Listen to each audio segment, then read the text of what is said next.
Good afternoon, everyone, and welcome back to the Color Authority podcast. Today, I'm going to be talking to Nieves Contreras. She graduated in industrial design, but she also has a master in design management from UPV in Valencia.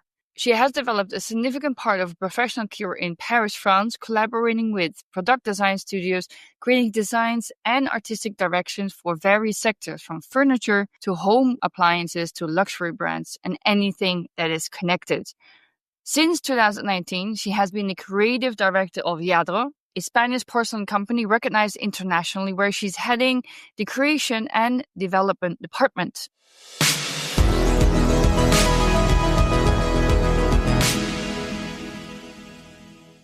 Good afternoon, Nieves. Welcome to the Color Authority, and I'm super excited to talk to you about everything that is color.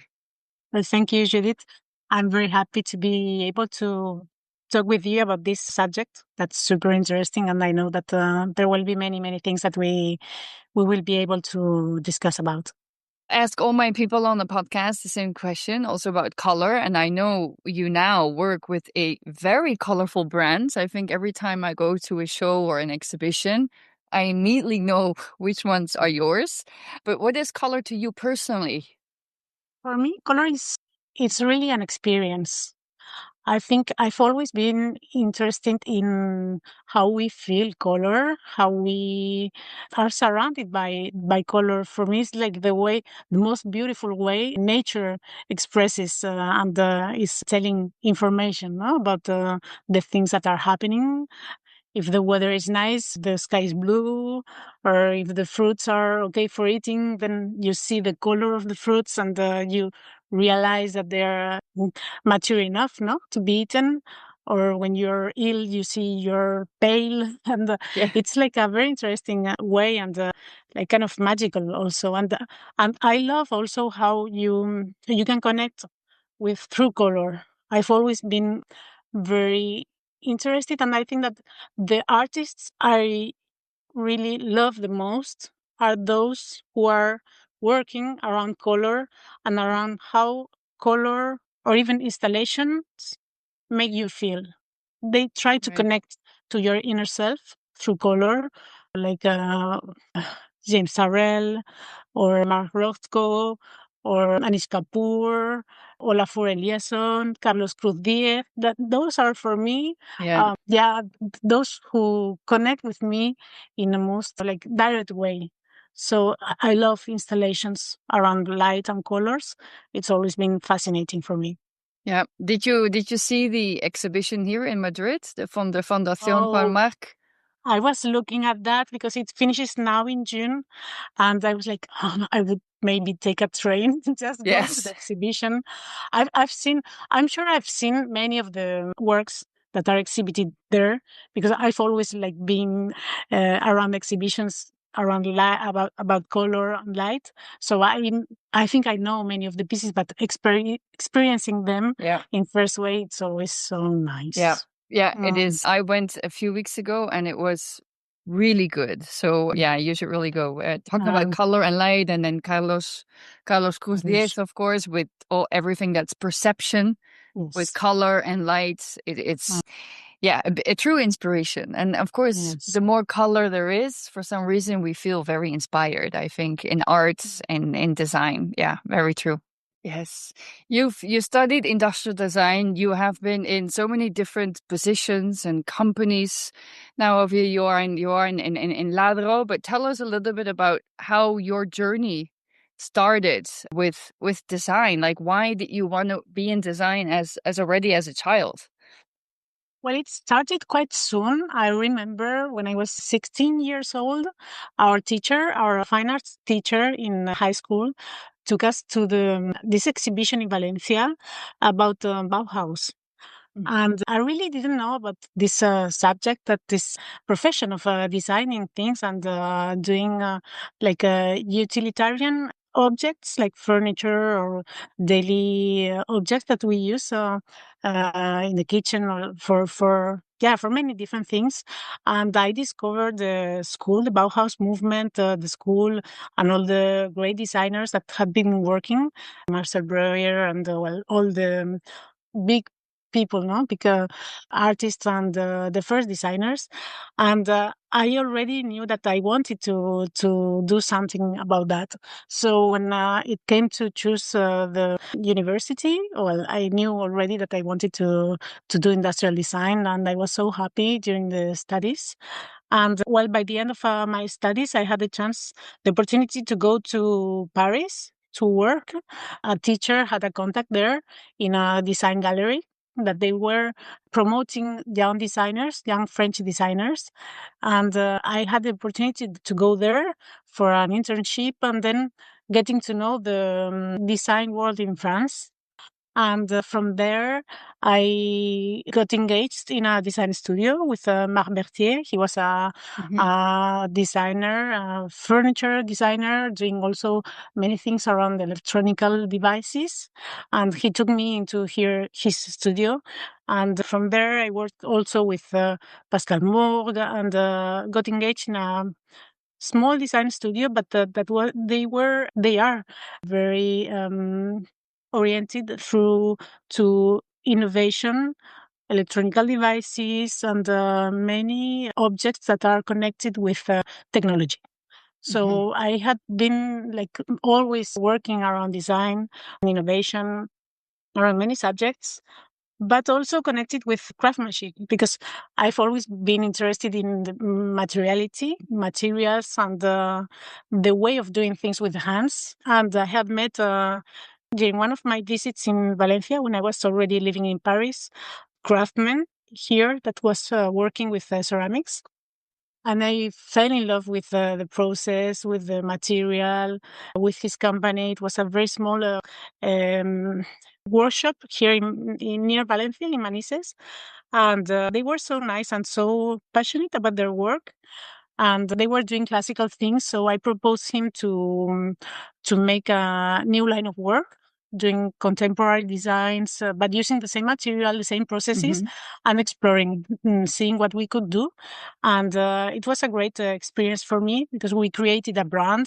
It was called Sagenceramics, where I was doing the logotype, the creative direction, designing some pieces, inviting some friends, some designer friends to design for us, creating the catalogs, photography, well, doing everything. He was my partner, Vicente. He was doing all the production and the knowledge of the ceramics. So it was a great experience. We were able also to start selling our products, going to fairs in Paris and doing the booths and connecting with some distributors. But then we weren't lucky because it was 2018, no, Right. 18, 8, 2008. And there was a big crisis here in Valencia. So it was a very small workshop. So he needed to reduce the risk. So we put on hold this project, and I continued to work in Paris with the studio, with eliumstudio, and with the other projects. And this was like a very nice experience that stayed there and has been sleeping since then. Yeah, it's close to your heart, you know. It's local, it's Valencia, it's also ceramics, so it's really materials that are so typical for also what is Spain. You know, the craftsman Spain, the typical Spanish craftsmanship as well. Yes. Yeah. No, it was a great experience and so human. It's like I love this way of working where you're in touch with all the people that are really manipulating the things, that are close to the subject, and they know so much about things because of all the years they have been working and developing this knowledge. Yeah, exactly. Yeah, as an industrial designer, you and a creative director, you've had different roles. You've worked for big companies, you've worked for smaller studios. What would you say is your signature? Like if somebody would see, this is something that has gone through the hands of Nieves Contreras. This is like something you can see, this is hers. Mm. Well, that's kind of difficult to to know. I know that when I work in a project, I always need to have a connection with something like maybe something cultural or something from nature. It needs to have a strong concept since the beginning. I need to work around that. And I love taking things out of context. That's something I always love. I I use a lot of taking 2D to 3D, or the 3D to 2D, or things that are from very ancient cultures, bringing them to now, or the opposite. I try to make this cross from even materials, how you use one material but in another way that other material is being used. So I'm always trying to make these cross connections between things, and always finding a story behind that, because for me it needs to have sense. You need to perceive an object and very quickly see what it's telling you. Right. So it's not about the something easy. It's not about something that's really like evident, but it needs to, when you know the story, that you say, okay, this is something that that's also connecting to something that's true to yourself. And I think always I try to make some twists that make some kind of humor, or that are like light-hearted, that are light. I think also that lightness is one of my main things. Yeah, I think especially with the collections that we see with Lladrò, you can clearly see there's a playful aspect. It's fun. It's indeed, just like you said, it's bringing things out of context. Because how do you travel a lot, of course, but how do cultural or regional meanings influence the color, for example, that you choose? I mean, is because it's not only Spanish what you use and what your inspiration is. You use, as you said, ancient cultures, different cultures. How do you use that, and how do you then apply that in a color context as well? I've always loved traveling and discovering new cultures. For me, for many people, but it's really a source of inspiration. And it really tells you about how people live their lives. And it's so different from cultures, even that now we are very globalized, and all the things are almost the same everywhere. You can find the Starbucks in every country and in every small town. But I think that even through light and through nature, that's very specific in each country, the perception of people's and the perception of color is changing. And you see that some countries are more into earth tones, and more countries are more vivid tones. Like in Mexico, you can think profusion of colors because of also the light that they have there. Like in Spain, we have like a very strong light, very vivid light. So it brings that you need to have like vivid colors that are very joyful, that it goes with the country and with the culture. And for me, working with color and applying it, it's kind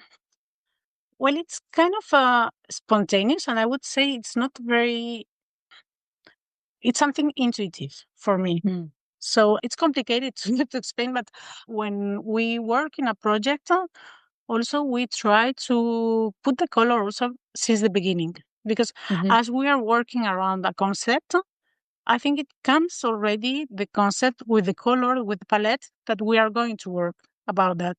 So if we are working, I don't know, about collection of tattoos, the colors that are used in tattoos are already there. There's a palette that exists. But, and if we are already taking that out of context, I don't want to add more information. We will keep the colors.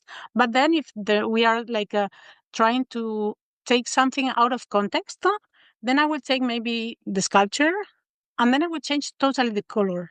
So it takes this out of context right away. So sometimes the color is really related very closely with the object, and sometimes it's kind of the opposite. When you're trying to go to the other side of the concept to apply the colors. Yeah, color is very intuitive. In my work, obviously, I have to explain my client why I picked a certain color. But yeah, color is something that I think it's information that when you're thinking and you're designing, it just comes. And then it's just, this is it. This is the color. I think it's interesting because it's intuitive, but once it's done, then you know why. Yeah. It's amazing because it's like, yeah, of course, it's like this green because it connects me with this pistachio thing or that's used in this country or in this specific, I don't know, flower that we saw, and we are using this pink because it reminds us of the concept, and it's really linked. But when we are working on that, it's kind of intuitive and very innate, no, something that really sprouts. Yeah, it's really a spontaneous color. I think color Mm, is, and it should be spontaneous. That's why yeah. people normally pick the first color that they fell in love with, and then they go and look at other Yes. colors, but they always go back to the first one. Yeah. It's interesting And how that works. for me, it's also interesting because when we are working with colors, people that feel colors, we are feeling the same things almost at the same time. And they're like, oh, okay, this is the trend. I said, yeah, I know this is the trend, but we are like creating it. It's Because feeling. it's a feeling, and the feeling is shared between the people that are feeling it, that are the most sensitive about color.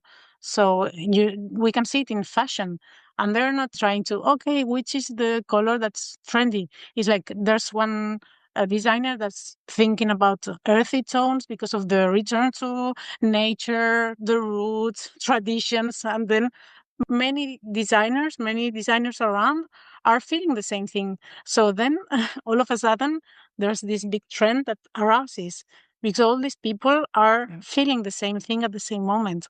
Yep. I think that's why color connects. It's a connection. I always teach everybody that color is a language. So if you speak color, you can speak with many people Mhm. without, learning or Chinese, or even if you don't speak Spanish, if you speak color, you can still talk to each other. Yeah, Yeah. that's very nice. What excites you about design? Because you've been working in design for a long time. But so it's, as you said, everything is starting to look the same. Globalization, whether something is particular Spanish or Chinese, sometimes we can't even see it. But what keeps you still? What makes still your heart beat faster? Like, what are things that you're saying, yes, this is again something that feels new or innovative? I love things that are intelligent. I really love when I see something that's very simple but has so much intelligence in the way it's done mechanically because of the simplicity, getting to a solution with the fewest things. That's something that's always like astonishing me. Also finding the details that are very well done. Like I'm always surprised and excited when I see very detailed work, handwork, or even mechanical work, but when precision is something also that I love. And materiality. I love the innovation around materials. When I see new materials that are coming up, designers are experimenting around that. Like now, I'm really excited about mycelium. Yeah. It's like, Yeah. what is this? And it's great. And maybe there's something to be done around that.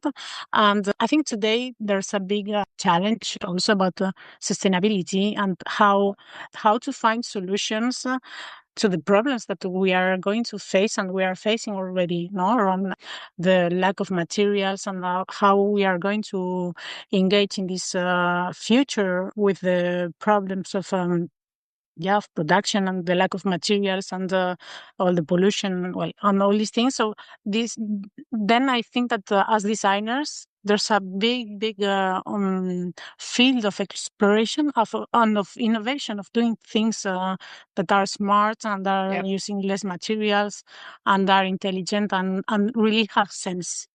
Yeah. No, I fully believe that is true. And it's interesting how people are experimenting, and then it will take time. It takes time to adjust and to change.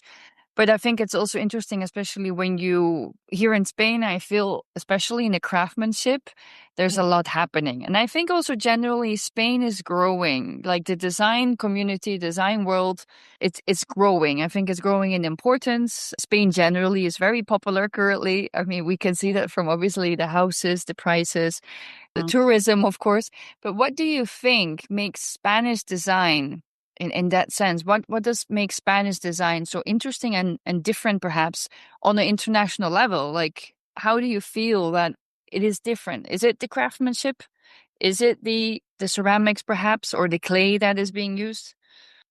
I think more than design itself, it's about the companies that have always been here in Spain. There's a lot of uh, small and medium companies that have been working with so many different materials, small workshops with glass, with ceramics, Yep. with wood, with foam, with metals. It's a kind of a small country, but with so many variety that I think this is a richness that we have in the country. So just in one country, you can do whatever you want. It's been changing over the years because of the big companies and people also producing in China or in other countries that it's cheaper. But there's still some people that have kept this knowledge and they maintain this craftsmanship and this knowledge of the materials. And I think that's something that's very unique in Spain. It's about the honesty and modesty of the people here in Spain. I think that's very important and very interesting.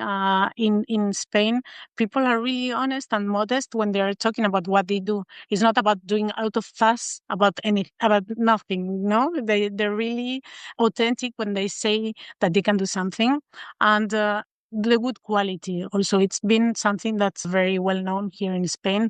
That there are like very lots of small workshops that are doing great things in a good way and in a very modest way, and also with joy. I think that joy is something that's very characteristic from what's made in Spain.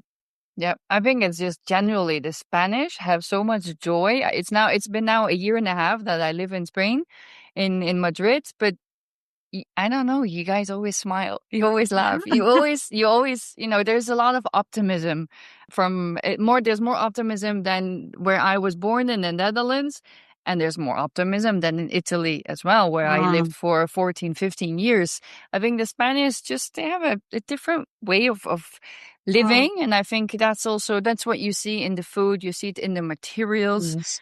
The artisan as well, the handmade, like you said.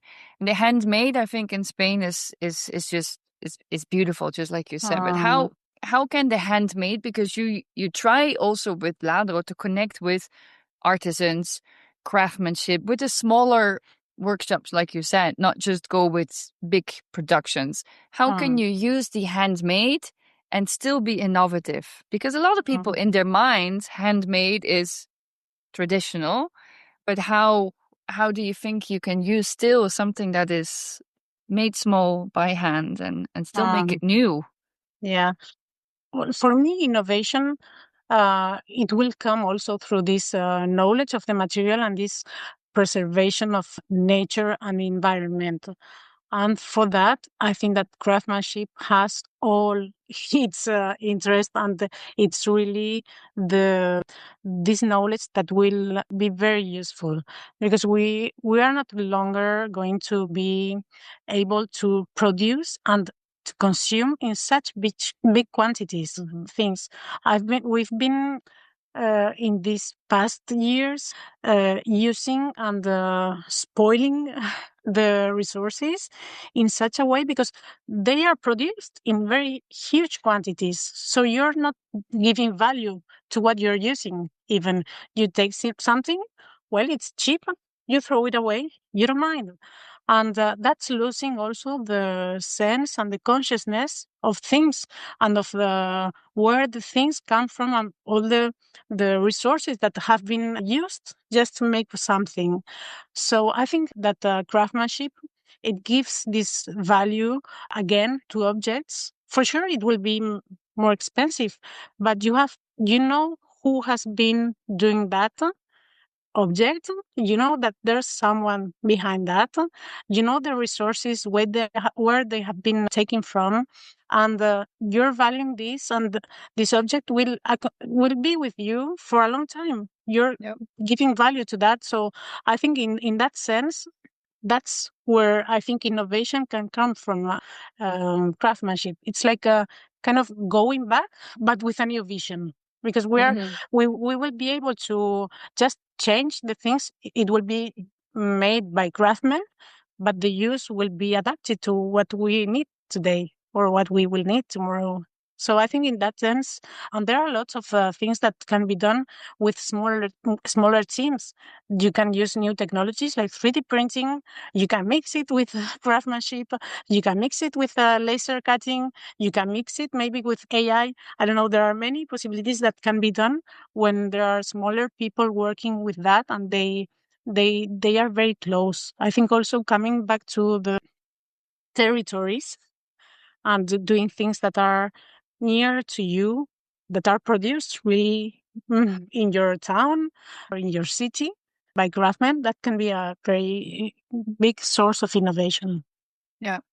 Is that also something, because I mean, you've been now at Lladrò for a few years, of course, and you made a big change in the company. You know, you made it go from here to what it is today, a big turnaround. Can you tell the audience a little bit about this journey and how you managed to get the brands at the top again? And also, because probably I have the feeling it has to do with artisans, craftsmanship, innovation. It's not just pushing marketing. For sure, there's a bigger story behind it. Yeah, for me, what's very interesting is that we are using design not just a tool for doing things, but about thinking what we want to do. So it's using design in a strategic way. So I'm part of the directors committee, and I'm working also with the other directors, looking at what we want to do in the future with Lladrò.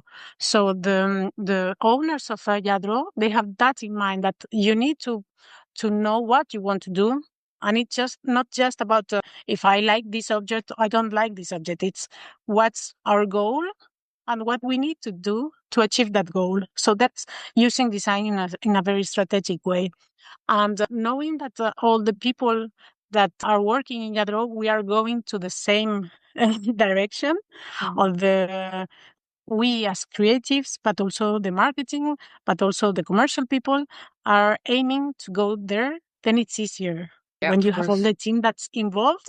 So our in the creative department, what we do is trying to maintain the DNA of the brand using the same processes, the same people that were doing the classical pieces, but we are exploring how we can innovate in this way through new aesthetics, exploring with colors. For sure, it's something that it's been a big change in the company, looking for new typologies, how we can use porcelain not just with sculptures that are decorative, but what other parts of the house or of the lives of people we can put porcelain in.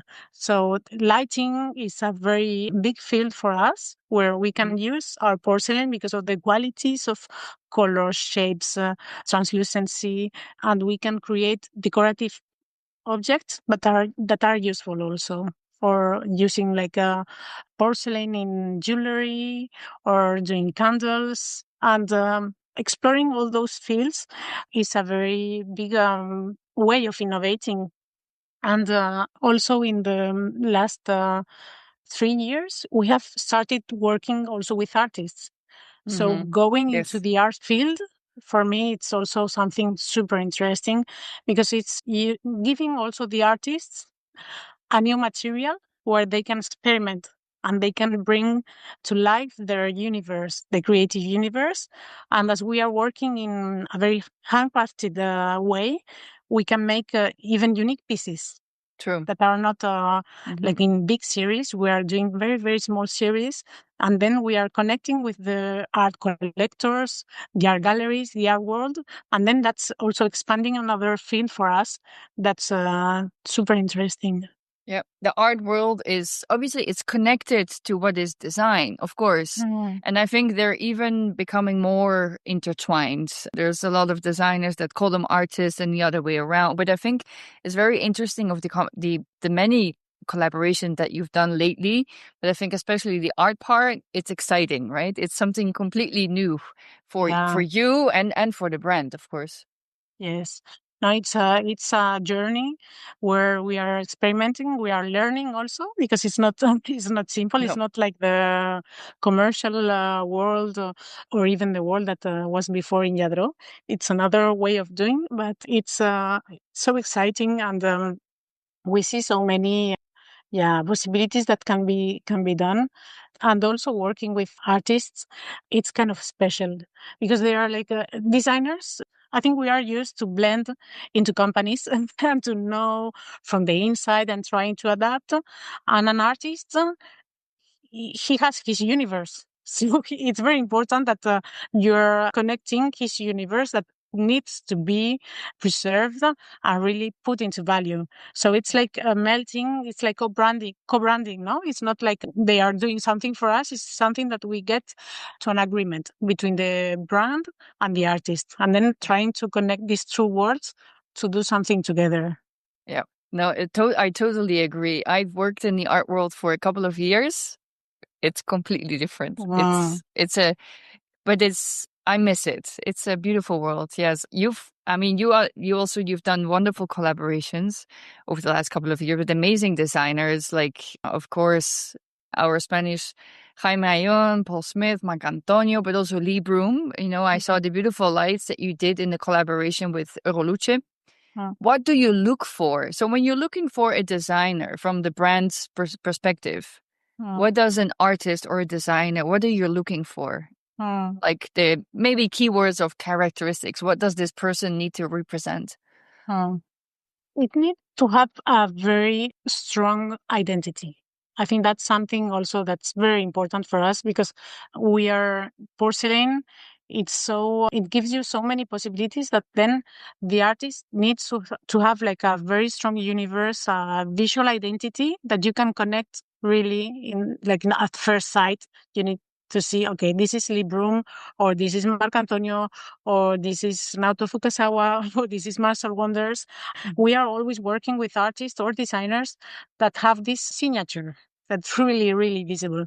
And then normally the artists and designers, they're so happy to be able to explore their own language through porcelain. That's something also that connects us very quickly because they want to be challenged and to challenge also. So that's something that we are finding how to get our process, our porcelain to a next level. It's always a challenge working with a new project with an external designer, because also we have an internal design team for the rest of the pieces, and we know the limits and we are trying to push, but from the inside. But when someone comes from outside, it's easier even to push the company to go farther. Yeah. No, I've heard that many times before. It's a psychological thing, I'm sure, because it's what we don't know. Sometimes we'll feel it's better or it has a different quality. Also, when I listen to the designers that you've just named, they have most of them, not all of them, but they have a very strong color palette. Like Jaime, I've literally never really seen him only working with white or with neutrals, for example. I mean, I think he would even avoid to do that. But it's interesting that I think that's also very much part of what the brand Lladrò is about. It's also color. Your color identity is very strong, I think. Yes. And it's something that has been inside the brand since the beginning. When the brand was created, there was a palette that everyone knows now about the Lladrò palette. It was a very pastel light colors, almost like aquarelle, and that was very characteristic from the brand. Through the time, and we've been exploring new colors, trying to bring some more saturated shades, exploring with metallic finishings, and not just colors, but also these finishes are very important. Yep. And we have a very big palette that gives us so many possibilities of playing around that then it needs to be exploited. So then for sure it's something that we push forward, because it's just making things white is like so boring that we need to push color. It's not easy because people are normally they are afraid of color. Yep. Buyers, they're like, oh, you need to have taste when choosing colors. And normally people are like, okay, black, white, and that's it, no? So for us, it's important like to push and to show all the different possibilities that are there. And when I was telling you about our lighting collections, something that we can bring different to the market is that use of color, because otherwise the white, you can do it with, I don't know, with anything, any material. With glass, it's always white. Metals, okay, always black and white. But our strength is really pushing with all the palette of colors. We have so many, and we are, even when we do these collaborations, we bring sometimes new colors, because we didn't have this orange. We will formulate that. We have a laboratory, internal laboratory, that sometimes we need a specific color, and they will develop that for us. So that's super. great. Yeah. Would you even, because you also have collections that have limited editions, like limited edition, I mean, smaller pieces, right? So you would be able to do a specific color palette for one specific design or one iconic design, for example. Yes. Oh, That's something super. that we really do. And that's so exciting, because I love when we do a limited edition piece and I'm like, okay, can we redecorate it, doing it in another way, and trying to find another finishing. And that's something that's very interesting for me, these limited edition pieces, because it gives us also the possibility to explore more. Yep, exactly. It feels like you have no color limitations. Porcelain also, it is a rather easy material to color, but it feels like in your company there's less limitations than in other companies. There's many companies that are having a maximum amount of colors, and some colors cannot be reproduced, or the pigment is an issue. But I feel that you have. Well, we have a very big palette of colors, but honestly, I can tell you that we struggle in general, all the companies in porcelain, with reds. It's something, it's so complicated to get we don't have a Ferrari red. It's almost impossible. We've been trying to get to that red. And it's because of the temperature of the firing, the strongest colors are very hard to achieve. And the red, you obtain it through gold. It's the gold inside that gives you the red. And you can have a red with less temperature, like when you're firing at 800 degrees. But when you're going to high temperatures, then it's super, super hard. Yeah, but that's due to the pigment. There's not much you can do about that. No, that's true. Yeah. So everything I think generally also red, obviously in pigment, it's also a more expensive color, but knowing that there's gold inside, at least for the pigment for porcelain, it's also expensive, of course. It's a more expensive color generally to be applying than other colors. Yeah. Not a lot of people know that. Yeah, I know. Yeah.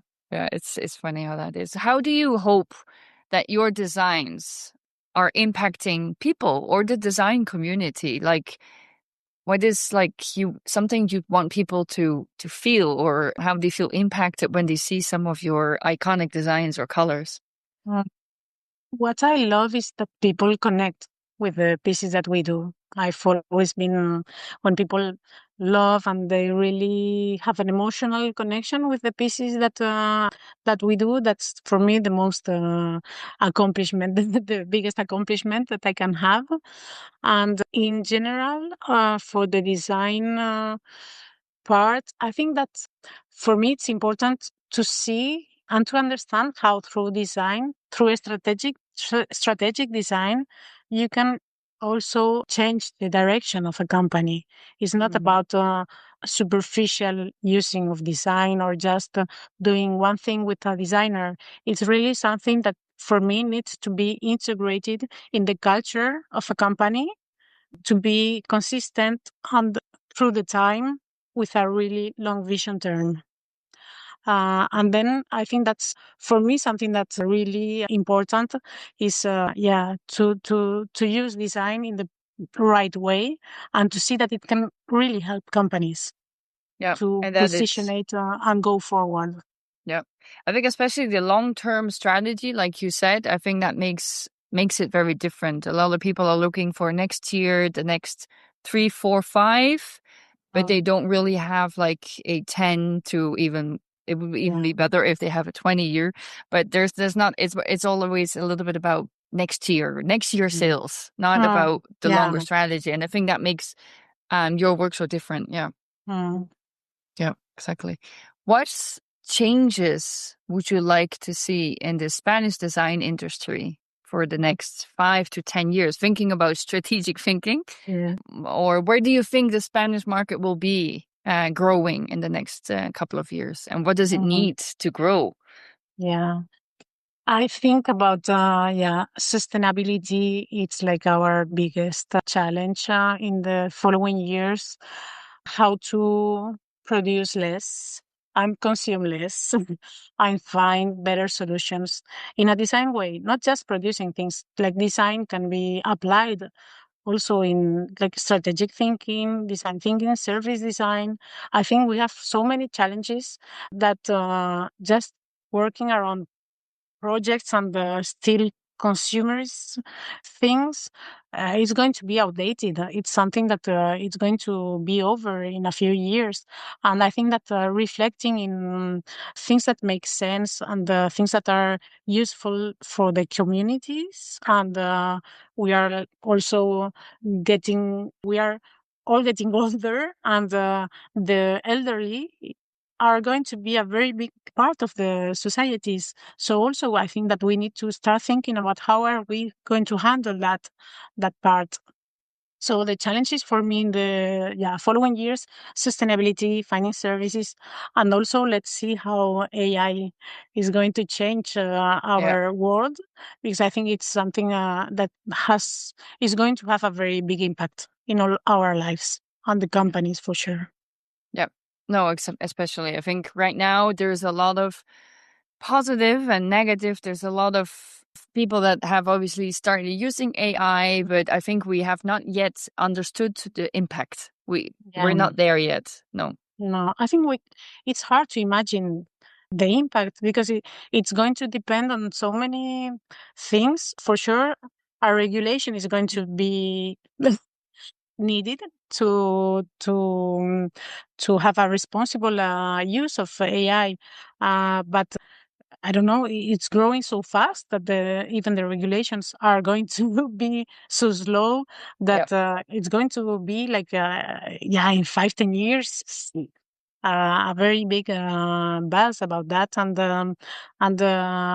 we need to think in what makes sense, and not just do things and create more things that are not needed, but really think about what we need and what are the solutions that we are going to propose, and do things for a better world, not just to make quick money now and let's see what happens next, because otherwise we are faced to a big problem. Yep. I think this is what we've been doing for too many years, and it's time to rethink. How do you think AI possibly can influence Lladrò? How do you think it could possibly influence in a positive or a negative way? Well, I think in a positive way, there are things that we can use for improve processes and to improve things that we internally are wasting time in many things that are like purely administrative and have no added value. So that I hope that AI at least will save us from all this boring work. And from another point of view, I think that we are going to be in a good situation as craftsmen to be in a position of people giving value to all this craftsmanship, all this artist work, all the handmade work, all the keeping the traditions and keeping the values of a company. I think that's going also to be good for us, I hope. And I think it will not impact us in that way because we are not in industrial way of production, and our values are different and are the same like before, like doing excellent products in in a handcrafted process, and looking for the artistic interpretation of things. So in that way, I think for us, it can impact us positively for the use of that things. And in the market, I think that craftsmanship is going to have a bigger success. We see that people are now very interested also in doing things with the hands. You go to a street, you find at least two ceramic workshops in every street, and everyone is like doing things with their hands. And really, people need to get away from screens and computers and things, and go back to the materiality and to feeling things and touching things and doing things by themselves. So in that way, I think craftsmanship is going to have a very big moment in the following years. Yeah. What is next for you, Nieves? What are projects that you're working on, or something that you'd like to be working on? A project, like a dream project of yours? Mm-hmm. Well, this is my dream project. Really, I always say I have the best work in the world, because it's really so nice and it's so rich and different, because we touch so many different things that I cannot get bored of the things that we do. Yeah. Now, as I was telling you before, the art editions is a very challenging, exciting thing. I'm looking for new artists to work with. So I'm connecting with them, proposing the project, trying to see what we can do together. And this is something that we are exploring for the following 3 years, like where we want to show the art shows that we are going to participate in. And it's also very interesting that we are working with different also countries. For example, India. For me, it's a very interesting market because we are doing specific pieces for them. So so that's also another culture, very different from us, and we have a specific projects that we are doing for them. So exploring Indian culture, understanding it, and exploring new pieces that we can adapt to that market is also very exciting. Yeah. No, I get, and they have a completely different color game. Yeah. Like, even, I mean, people talk about Morocco, they talk about Mexico, of course, Colombia. I mean, whole Latin America generally is very colorful, but India is like next level. Yeah, no, India is crazy, and it's very cultural, and they have so many meanings that you need to be very accurate about what you're doing and about the meanings that they have, because even like changing a little bit a shade or changing a little bit of some sign that they have somewhere, it can completely be very complicated, not for them, because they have it's like yes, the deities, so it's something that's also connected to their culture in a very spiritual way. So you need to be super careful when working with that. Yeah. Well, I look forward to see these collaborations come out. I think everybody now is imagining already the colors and the possible artists that you're going to be working with. Thank you so much, Nieves, for sharing this big information with us, and also sharing your passion for everything that is design. Thank you, Judith. I always love talking about all these subjects. It's so inspiring, and being able to share it's very it's amazing. Thank you for listening to another podcast of the Color Authority. I hope you enjoyed it. Please rate, comment, and feedback the show. This is now a beautiful option on most podcast directories. So let us know what you think. And next month, we will come back to you with another colorful episode.